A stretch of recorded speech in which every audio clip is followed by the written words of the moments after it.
Kembali dalam Buletin Awani. Baik, 3 hari sudah berlepas selepas pilihan raya negeri Melaka pada 20 November lepas. Selepas memenangi PRN Melaka dengan majoriti 2/3, Barisan Nasional Umum akan memperkenalkan enakmen anti lompat parti dan juga meminda undang-undang yang berkaitan dengannya untuk menangani isu lompat parti dalam kalangan ahli Dewan Undangan Negeri. Untuk membincangkan lebih lanjut berkenaan dengan perkara ini dan apa proses seterusnya, apa langkah pertama yang perlu diambil oleh BN untuk tepati janji ini susulan kejayaan mereka dalam PRN tempoh hari, saya disertai sekarang di talian oleh fellow penyelidik Majlis Belia Malaysia atau MBM Fauzi Fazil. Fauzi, Assalamualaikum. Waalaikumsalam warahmatullahi. Fauzi, kita tahu itu yang dijanjikan, antara yang dijanjikan oleh Barisan Nasional selepas mereka menang PRN tempoh hari, kita tahu enactment perlu diperkenalkan. Tapi cuba mudahkan untuk kami, apa proses seterusnya dan apa proses yang kita akan lihat sebelum ini menjadi realiti? Baik, terima kasih kepada Iswawani atas peluang yang diberi. Pertamanya tentang Akta Akti Lompat Parti ini, kami di tingkat MBM menerusi kenyataan daripada Presiden kami, Saudara Bukti 7, Puteri Fatluha.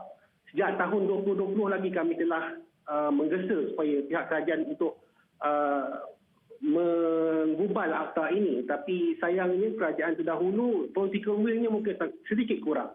Tapi perkara yang baik apabila selepas PRN Melaka ini, pemimpin daripada parti politik pemerintah telah menunjukkan political will untuk menggubal akta tersebut. Cuma masalahnya perkara yang akta yang ini diubah ini di peringkat negeri.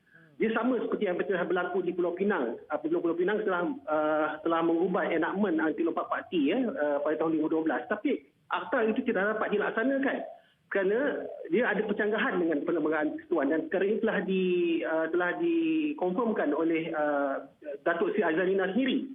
Makanya cadangan oleh Datuk Seri Azalina adalah supaya Perlembagaan Persekutuan itu perkara 10 itu digubal terlebih dahulu untuk kita membolehkan enactment di peringkat negeri itu dapat dipinda kemudiannya. Bagaimana ia bercanggah dengan perkara 10 Perlembagaan Persekutuan? Dia kerana kalau kita tengok Perlembagaan Persekutuan perkara 10 itu memberi kebebasan untuk semua berpersatuan. Perkara berpersatuan ini dia tidak terhad kepada pertubuhan belia ataupun persatuan penduduk saja. Dia melibatkan parti politik sekali. Makanya melalui Perlembagaan Persekutuan, dia memberi kebebasan kepada semua ahli anggota untuk menyertai mana-mana parti politik. Di sini ada percanggahan kerana kita nak buat akta yang menghadkan, yang menghalang ahli parti daripada lompat parti. Sedangkan Perlembagaan Persekutuan memberikan kebebasan tersebut.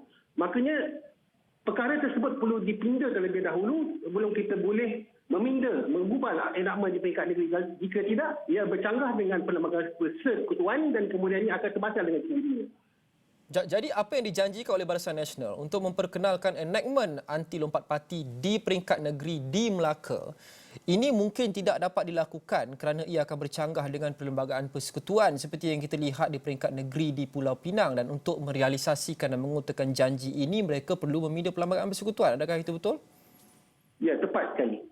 Makanya saya lihat di sini political will, jika benar-benar parti pemerintah yang sekarang ingin menunjukkan political will menyambut kehendak rakyat seperti yang telah ditunjukkan dalam PRN Melaka, makanya political will di peringkat federal perlu ditunjukkan terlebih dahulu. Memandangkan kita perlu political will di peringkat persekutuan untuk kita pinda perlembagaan sebelum kita memperkenalkan enactment anti lompat parti, mengapa kita tidak sahaja memperkenalkan akta anti lompat parti di seluruh negara? Bak kata orang, alang-alang sudah kita pinda perlembagaan persekutuan, kenapa kita mahu hadkan pada satu-satu negeri? Itu perkara yang perlu ditanya kepada Presiden Parti UMNO, kerana saya melihat kenyataan yang dikeluarkan oleh beliau jurus menang dalam PRN Melaka adalah untuk menggubal enactment di peringkat negeri. Beliau secara bersendirian tidak menyebut untuk mengubal di peringkat persekutuan. Itu yang menjadi tanda tanya. Sedangkan kes telah terbukti di Pulau Pinang apabila berlaku kes di mana terdapat adun-adun yang lompat parti di Pulau Pinang, enactment yang telah digubal di Pulau Pinang itu dapat digunakan.